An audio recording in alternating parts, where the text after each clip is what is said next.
જય સ્વામિનારાયણ મિત્રો, ધોરણ 9ની અંદર વિજ્ઞાન વિષયમાં આપણો 5મો પાઠ સજીવનો પાયાનો એકમ. એમાં આગળ આપણે એક પ્રવૃત્તિ જોઈ કે ડુંગળીના કોષો આપણને કેવી રીતે દેખાય છે. બરાબર, સજીવો શેના બનેલા છે તો કે કોષોના બનેલા છે. બરાબર, એ પ્રવૃત્તિ આગળ આપણે જોઈ હતી. તો અને છેલ્લે એક કોષી સજીવ અને બહુકોષી સજીવના ઉદાહરણ પણ આપણે જોયા હતા કે એક કોષી સજીવના જે ઉદાહરણ જે છે એ જે અમીબા છે, પેરામિશિયમ, ક્લેમિનોમોનાસ, બરાબર, બેક્ટેરિયા, આ બધા જે છે એ એક કોષી સજીવ છે કે જેના શરીરમાં એક જ કોષ આવેલો છે. ત્યારબાદ બહુકોષીય સજીવના પણ આપણે ઘણા બધા ઉદાહરણ જોયા હતા, જેવા કે ફૂગ, વનસ્પતિઓ, પ્રાણીઓ, મનુષ્ય, આ બધા જે છે એ બહુકોષીય સજીવ એક કરતાં વધારે કોષો ધરાવે છે. તો ત્યારબાદ આગળ આપણે જોઈએ એક પ્રવૃત્તિ આવે છે કે પ્રવૃત્તિ 5.2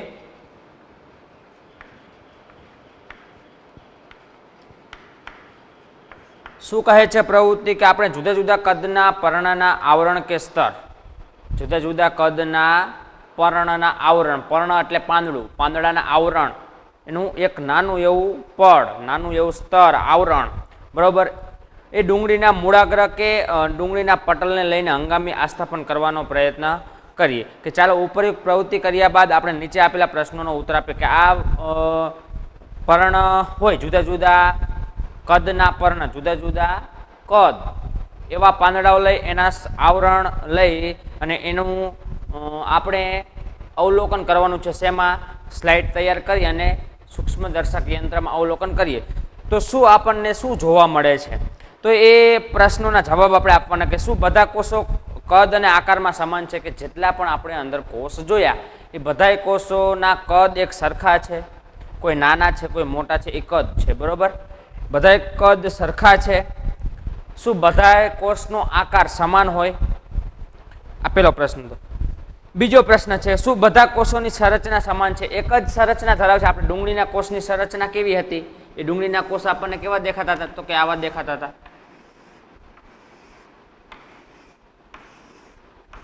બરાબર, આવી રીતના આપણને આ બધા જે છે એ ડુંગળીના કોષો જે છે, બરાબર, આવી રીતે ડુંગળીના કોષો, આ ડુંગળીની સંરચના છે. તો શું બધા જ કોષો આપણે નિરીક્ષણ જે કરીએ છીએ બધા જ કોષો આવી જ સંરચના ધરાવે છે કે અલગ અલગ ધરાવે છે?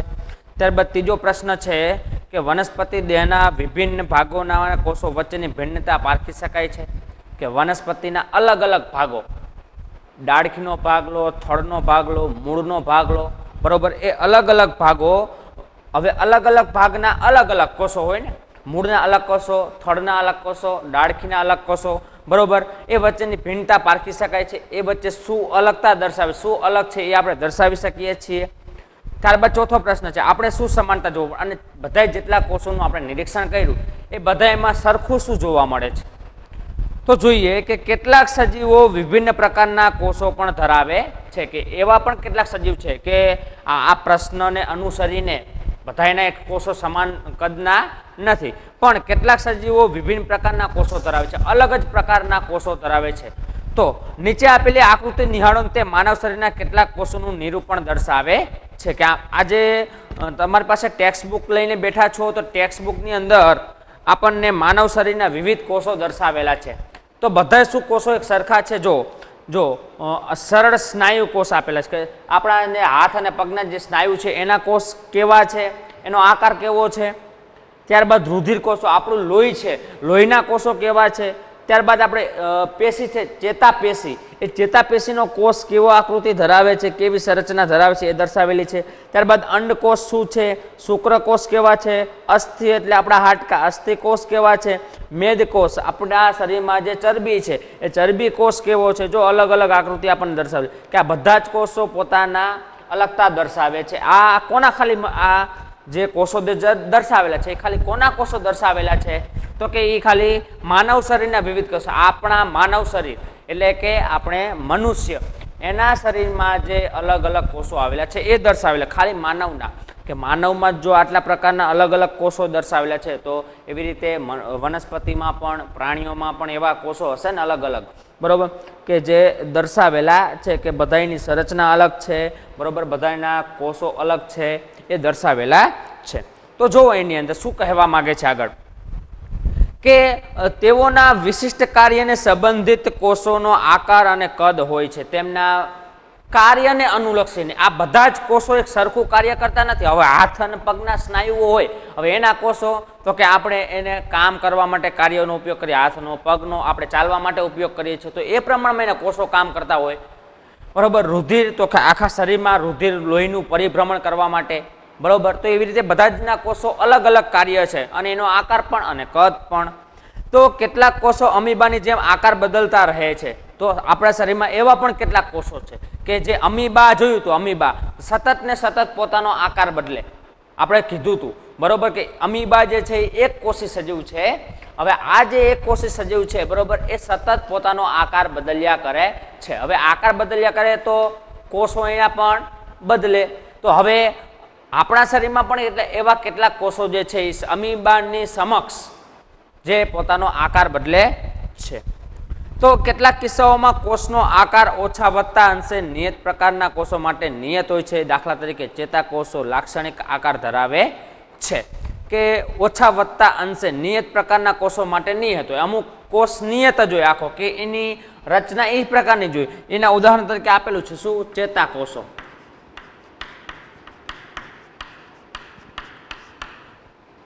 બરોબર. એ કોઈ દી પોતાનો આકાર બદલતા નથી. હવે ચેતાકોષ જો આપણને અહીંયા આપણે કીધું એ પ્રમાણે એની આકૃતિ છે. આ ચેતાકોષની આકૃતિ છે. અહીંયા હું દોરું છું, મને જેવી આવડે ટ્રાય કરું છું. બરોબર. કે જે છે એ ચેતાકોષની આકૃતિ અહીંયા દર્શાવેલી છે, કે એવો હોય ચેતાકોષ. બરોબર. અને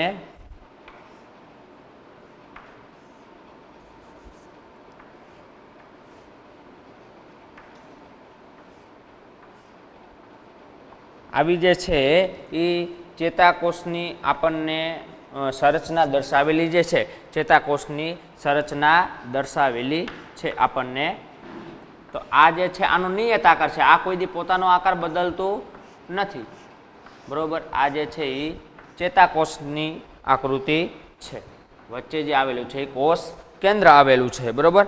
તો ઉદાહરણ તરીકે આપણને ચેતાકોષ આપેલું છે કે આ ચેતાકોષો છે એનો નિયત આકાર હોય, એ કોઈ દી આકાર બદલતા નથી. આગળ જુઓ કે પ્રત્યેક જીવંત કોષ કેટલાક પાયાના કાર્યો કરવાની ક્ષમતા ધરાવે છે. શરીરમાં જીવંત કોષ જે જરૂરી કોષ આવેલા છે બરોબર આપણા શરીરમાં, એ અલગ અલગ કાર્યો કરવાની ક્ષમતા ધરાવે છે. માની લો કે જો આપણે વાત થઈ હમણાં કે પગના કોષો જે હોય, પગના સ્નાયુ બરોબર, એ સ્નાયુના જે કોષો છે આપણે ચાલવા માટે એનો ઉપયોગ કરીએ છીએ, હાથ તો કે કામ કરવા માટે. બરોબર. તો એ બધા જ સજીવોની લાક્ષણિકતા છે. તો કે જીવંત કોષ એ કેવી રીતે આ પાયાના કાર્યો કરે છે, કે જે સજીવ કોષો છે, જીવંત કોષો છે, એ કેવી રીતે કાર્ય કરે છે. તો આપણે જાણીએ છીએ કે બહુકોષીય સજીવો જેમ કે મનુષ્યના શ્રમ વિભાજનમાં થાય છે. શ્રમ વિભાજન. મનુષ્યના જે કોષો છે એ શ્રમ વિભાજન માટે, એટલે કે શ્રમ વિભાજન એટલે કે કોઈ પણ આપણે જે કાર્ય કરીએ છીએ બરોબર, એનો અર્થ એવો થાય છે કે માનવ શરીરના વિભિન્ન ભાગો વિભિન્ન કાર્યો કરે છે. શ્રમ વિભાજન એટલે વિભિન્ન અંગો, વિભિન્ન એટલે જુદું જુદું, વિભિન્ન અંગો વિભિન્ન કાર્યો કરે છે. આ શ્રમ વિભાજનનો મતલબ આ શ્રમ વિભાજન એટલે શું? વિભિન્ન અંગો અને વિભિન્ન કાર્યો. વિભિન્ન એટલે અલગ અલગ, વિભિન્ન એટલે અલગ અલગ. હવે અલગ અલગ અંગો છે આપણા શરીરના, એ અલગ અલગ કાર્યો કરે છે. વિભિન્ન એટલે અલગ અલગ આપણે કીધું. આ શ્રમ વિભાજનનો મતલબ શું? વિભિન્ન અંગો અને વિભિન્ન કાર્યો. હવે અલગ વિભિન્ન એટલે અલગ અલગ, અલગ અલગ અંગો છે એ અલગ અલગ કાર્યો કરે છે. હવે આપણો હાથ જે છે એ કામ કરવા માટે, આપણું મોઢું છે એ જમવા માટે, આ નાક જે છે એ શ્વાસ લેવા માટે, અલગ અલગ અંગો છે એ અલગ અલગ કાર્ય કરે છે ને બરોબર. તો એ શ્રમ વિભાજન બરોબર. તો માનવ શરીરમાં હૃદય જે છે એ પંપનું કાર્ય કરે છે. હૃદય જે આપણા શરીરમાં આવેલું છે એ શેનું કામ કરે છે? પંપનું કાર્ય કરે છે બરોબર. તો કે જઠર ખોરાકનું પાચન કરે. હવે જઠર જે અંગ છે આપણું, એ શું કરે? આપણે જે ખોરાક ખાઈએ છીએ જઠરનું પાચન કરે.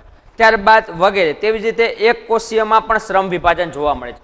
હવે આ તો બહુકોષીમાં શ્રમ વિભાજન જોવા મળ્યું કે અલગ અલગ અંગો અલગ અલગ કાર્યો કરે છે. તો એવી રીતે એક કોષી સજીવ જે છે કે અમીબા જે છે, અમીબા એક કોષી સજીવ, એમાં પણ આપણને શ્રમ વિભાજન જોવા મળે છે. તો એનું કેવી રીતે? તો જેમ કે પ્રત્યેક કોષ કેટલાક વિશિષ્ટ ઘટકો ધરાવે છે, કોષીય અંગિકાઓ સ્વરૂપે હોય છે. પ્રત્યેક પ્રકારની કોષીય અંગિકા એક નિયત કાર્ય કરે છે, જેમ કે કોષમાં નવા દ્રવ્યનું નિર્માણ કરે, કોષમાંથી ઉત્સર્ગ દ્રવ્યને દૂર કરે વગેરે.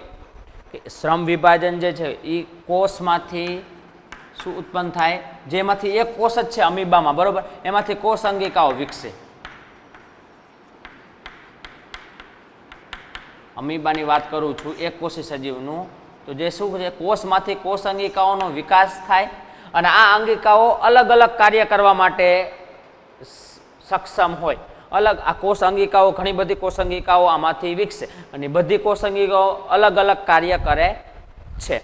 હવે એનાથી બે કાર્યો આપણને આપેલા છે. કયા કયા? તો કે પ્રત્યેક પ્રકારની કોષીય અંગિકા એક નિયત કાર્ય કરે છે, જેમ કે કોષમાં નવા દ્રવ્યનું નિર્માણ કરે. આ કોષમાં બીજા નવા દ્રવ્ય ઉત્પન્ન કરે એવી પણ એક પેશી છે. અને બીજું શું કરે છે? જેમ કે કોષમાં નવા દ્રવ્યનું નિર્માણ કરે અને કોષમાંથી ઉત્સર્ગ દ્રવ્યને દૂર કરે. ઉત્સર્ગ દ્રવ્યને દૂર કરવાનું કામ કરે. જે વધારાનો કચરો હોય એ દૂર કરવાનું પણ કામ આ અંગિકાઓ જ કરે છે, બરોબર. તો અલગ અલગ અંગિકાઓ જે છે એ અલગ અલગ કાર્ય કરે છે. જો આની અંદર કે અંગિકાઓ એકત્રિત થઈને પાયાનો એકમ બનાવે છે, જેને કોષ કહે છે. આ બધી જ અંગિકાઓ ભેગી થઈને પાયાનો એકમ બનાવે છે, જેને કોષ કહેવામાં આવે છે. આ બધી જ અંગિકાઓ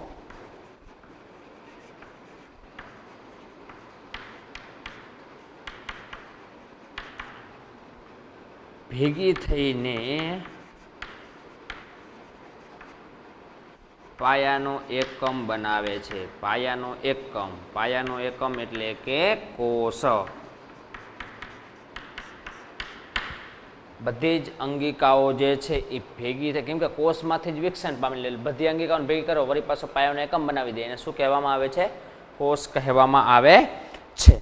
તો આ અંગિકાઓ એકત્રિત થઈને પાયાનો એકમ બનાવે છે, જેને કોષ કહે છે. તે રસપ્રદ તો એ છે કે બધા જ કોષો સમાન અંગિકાઓ ધરાવે છે. કે જેટલા પણ કોષો હોય બહુકોષી શરીરમાં કે એક કોષી સજીવમાંથી એક જ કોષ કે બહુકોષી સજીવોમાં કે જેટલા પણ કોષો છે એ બધી અંગિકાઓ કેવી ધરાવે? સમાન અંગિકાઓ ધરાવે છે. તેમના કાર્ય અને તેમના દ્રવ્યમાં ફેર પડતો નથી, અથવા તો કયા સજીવમાં જોવા મળે છે તેનાથી પણ કંઈ ફેર પડતો નથી, બરોબર. તો આ હતો કોષ વિશેની સમજ. તો હવે જોઈએ, ત્યારબાદ ટોપિક આવે છે કે કોષ શાનો બનેલો છે. આ જે કોષની વાત કરીએ છીએ, બરોબર, આ જે કોષ છે આ કોષ શેનો બનેલો છે એની આપણે વાત કરીએ. તો એની અંદર જોઈએ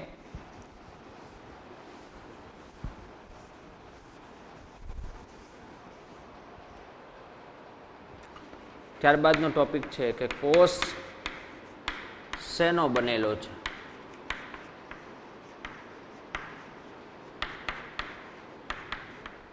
અને કોષનું બંધારણીય આયોજન શું છે? પ્રશ્ન પૂછે છે આપણને, કોષનું બંધારણીય આયોજન શું છે, બરોબર. તો આના વિશે આપણે આનો જવાબ મેળવવાની કોશિશ કરીએ. ચલો તો જોઈએ કે આપણે અગાઉ જોયું કે કોષ વિશિષ્ટ ઘટકો ધરાવે છે, જેને અંગિકાઓ કહે છે. કે કોષમાંથી વિકસન પામેલી અલગ અલગ ઘટકો ધરાવે એને આપણે કોષ અંગિકાઓ કહીએ છીએ. અને આ બધી અંગિકાઓ અલગ અલગ કાર્ય કરે છે.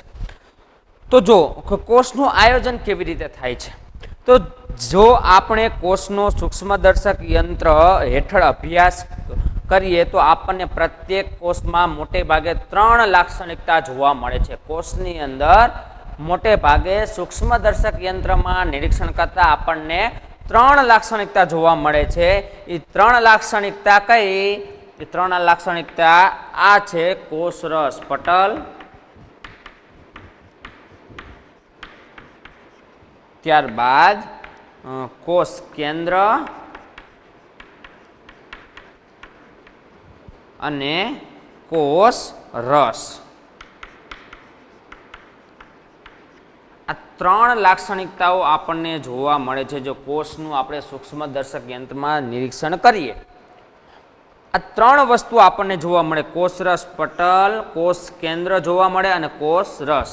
હવે આ જે છે ડુંગળીના કોષ આપણે જે જોયા હતા બરોબર, આ જે છે એ શું છે કોષ કેન્દ્ર છે ને આ આખો જે છે એ કોષ છે, આ આખો જે છે એ કોષ છે. કોષ અને આ જે છે એનું કોષ કેન્દ્ર છે અને અંદર જે પ્રવાહી જે ભરેલું આવે છે એને કોષ રસ કહેવામાં આવે.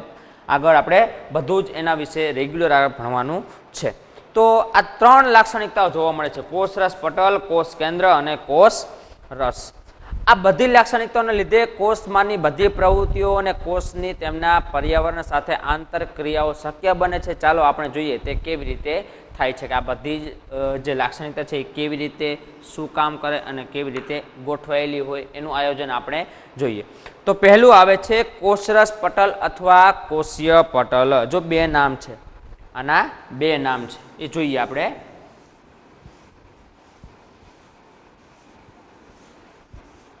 પેલા આના વિશે જોઈએ કે કોષરસ પટલ.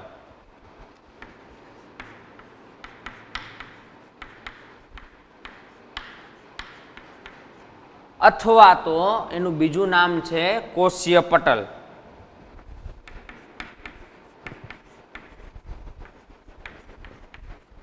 બરોબર, તો એના વિશે અભ્યાસ કરીએ કે શું કેવી રીતે ગોઠવાયેલું છે, કેવી રીતે એનું આયોજન છે.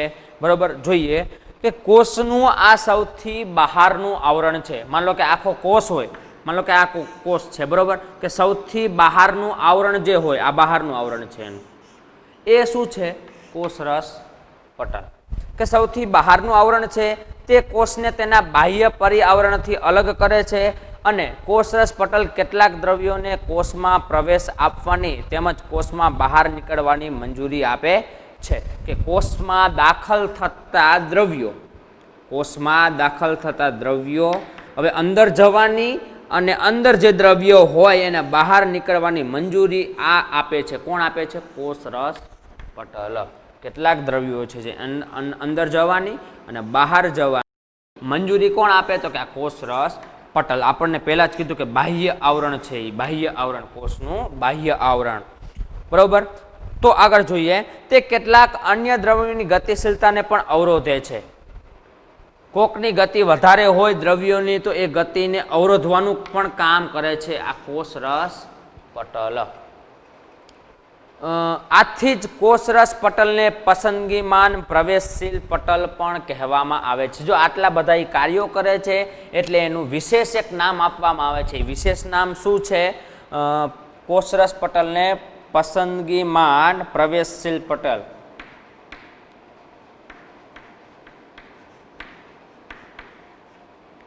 પ્રવેશશીલ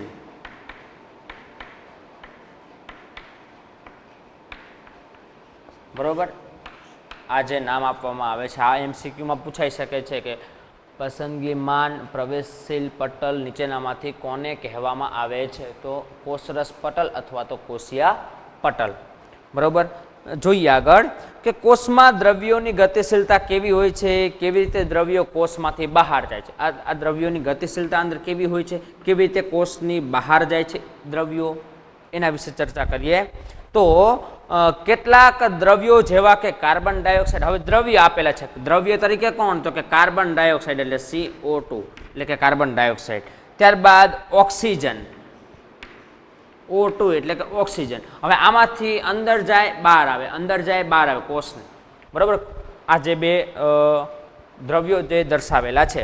બરોબર, કે કેટલાક દ્રવ્યો જેવા કે કાર્બન ડાયોક્સાઇડ કે ઓક્સિજન કોષરસ પટલમાંથી બહાર જાય છે જે ક્રિયાને પ્રસરણ કહે છે. અંદરથી બહાર જાય આ દ્રવ્યો કાર્બન ડાયોક્સાઇડ અથવા તો ઓક્સિજન એ કોષમાંથી બહાર જાય, કોષમાંથી બહાર જાય, અંદરની વાત નથી કરતા, કોષમાંથી બહાર જાય એ ક્રિયાને શું કહે છે? પ્રસરણ કહે છે. એ ક્રિયાને શું કહે છે? પ્રસરણ કહે છે. જો એની અંદર આગળ આપણે પ્રસરણની ક્રિયાનો અભ્યાસ અગાઉના પ્રકરણોમાં કરી ચૂક્યા છીએ કે આપણે જોયું છે કે દ્રવ્ય વધુ સંકેન્દ્રણ તરફથી ઓછા સંકેન્દ્રણ તરફ ત્વરિત ગતિશીલતા ધરાવે છે. વધુ સંકેન્દ્રણ હોય એનાથી ઓછા સંકેન્દ્રણ તરફ એની ગતિશીલતા ધરાવે છે. કે વધુ સંકેન્દ્રણ બહારની તરફ હોય ઓછું સંકેન્દ્રણ બહારની તરફ હોય, વધુ સંકેન્દ્રણ કોષની અંદર હોય, એ વધારે સંકેન્દ્રણ તરફથી ઓછા સંકેન્દ્રણ તરફ એની ગતિશીલતા હોય છે. એ ગતિ કરે છે કે વધારે સંકેન્દ્રણથી ઓછા સંકેન્દ્રણની તરફ એની ગતિ હોય છે. કોની? આ દ્રવ્યોની. જો આવી જ કંઈક ઘટના કોષોમાં જોવા મળે છે.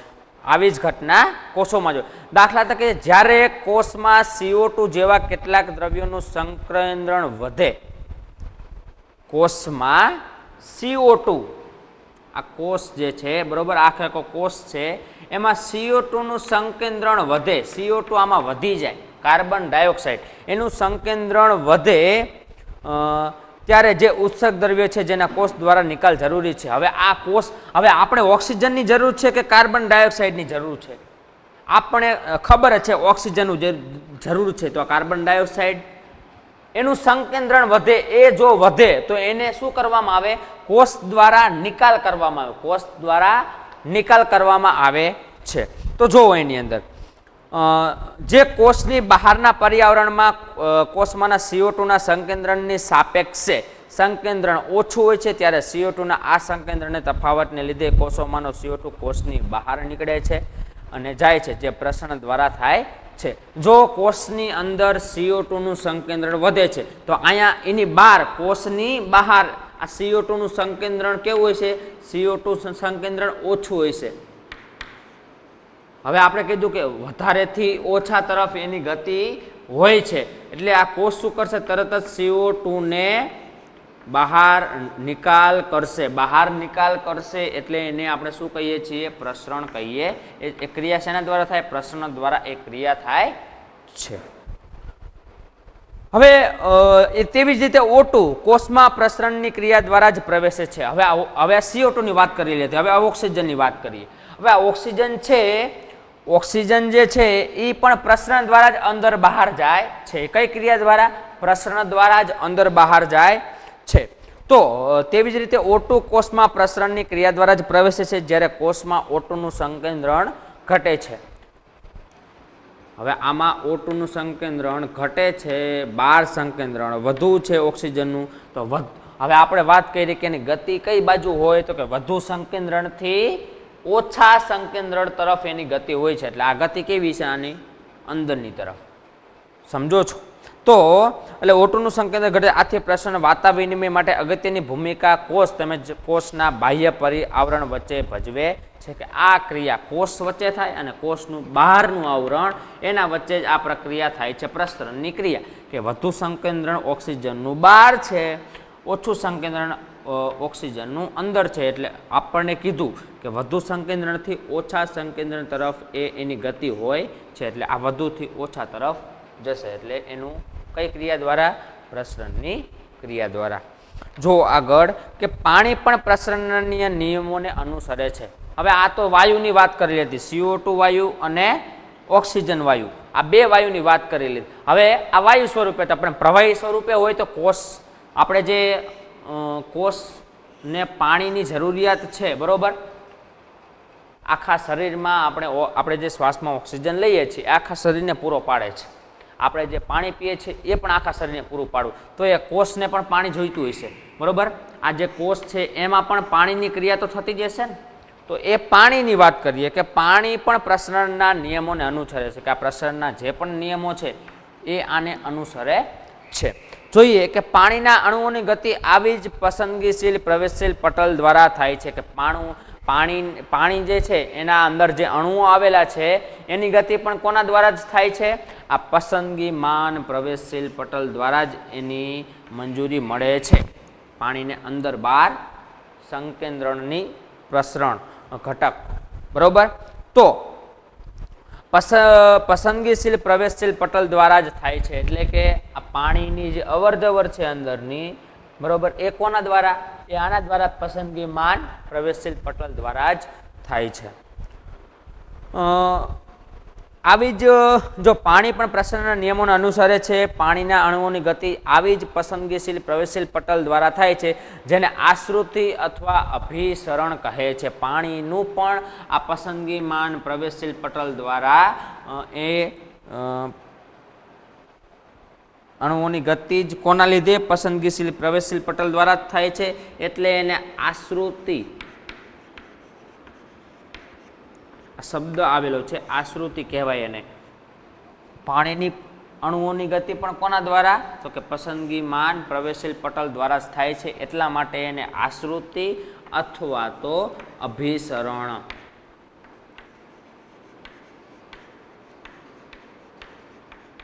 આશ્રુતિ અથવા અભિસરણ કહેવામાં આવે છે. કે પાણીના અણુઓની જે ગતિ છે એ પણ કોના દ્વારા થાય છે? કે પસંદગીમાન પ્રવેશશીલ પટલ દ્વારા જ થાય છે, એટલે એને આશ્રુતિ અથવા તો અભિસરણ કહેવામાં આવે છે. પાણીમાં દ્રાવ્ય પદાર્થની માત્ર એક કોષરસ પટલમાંની પાણીની ગતિ પર અસર કરે છે. કે આમ આશ્રુતિ દ્વારા પાણી માટે એક પરિવર્ધન માર્ગ છે કે જે પાણીના વધુ સંકેન્દ્રણ તરફથી અર્ધ પ્રવેશશીલ અર્ધ પારગમ્ય પટલ દ્વારા પાણીના ઓછા સંકેન્દ્રણ તરફ વહન પામે છે. કે પાણી જે છે એ કઈ તરફ વધારે સંકેન્દ્રણ હોય પાણીનું, એનાથી અર્ધ પ્રવેશશીલ અર્ધ પારગમ્ય પટલ અર્ધ પ્રવેશશીલ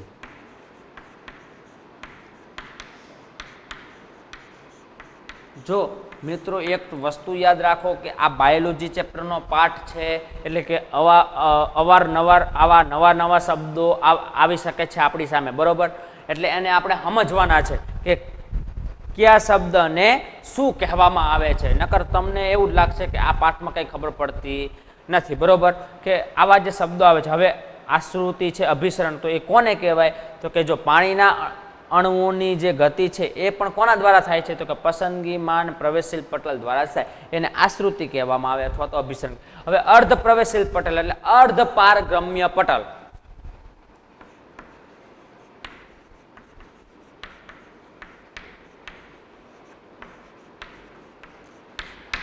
બરોબર? જે પાણી જે છે, પાણી એ એક પરિવર્ધક માર્ગ છે કે જે પાણીના વધુ સંકેન્દ્રણ તરફથી અર્ધ પ્રવેશશીલ અર્ધ પારગમ્ય પટલ દ્વારા પાણીના ઓછા સંકેન્દ્રણ તરફ વહન પામે છે.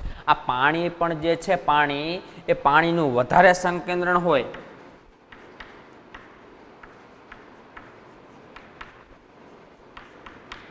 એ કઈ બાજુ વહન પામે છે? પાણીનું વધારે સંકેન્દ્રણ હોય આ પટલ દ્વારા, અર્ધ પ્રવેશશીલ પટલ દ્વારા અથવા તો અર્ધ પારગમ્ય પટલ દ્વારા ઓછું પાણીનું સંકેન્દ્રણ હોય એ તરફ વહન પામે.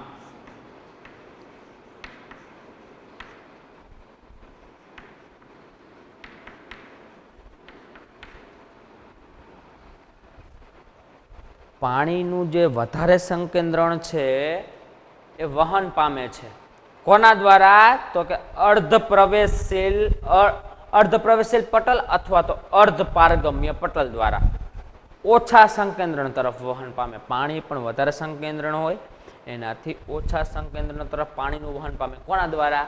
તો કે અર્ધ પ્રવેશશીલ અર્ધ પારગમ્ય પટલ દ્વારા, બરોબર? તો ત્યારબાદ શર્કરા કે ક્ષારના પાણીના બનેલા દ્રાવણ જો પ્રાણીકોષ કે વનસ્પતિ કોષને આપણે મૂકીએ તો શું થાય છે એની ચર્ચા હવે આપણે નેક્સ્ટ પિરિયડમાં કરીશું. અસ્તુ. જય સ્વામિનારાયણ.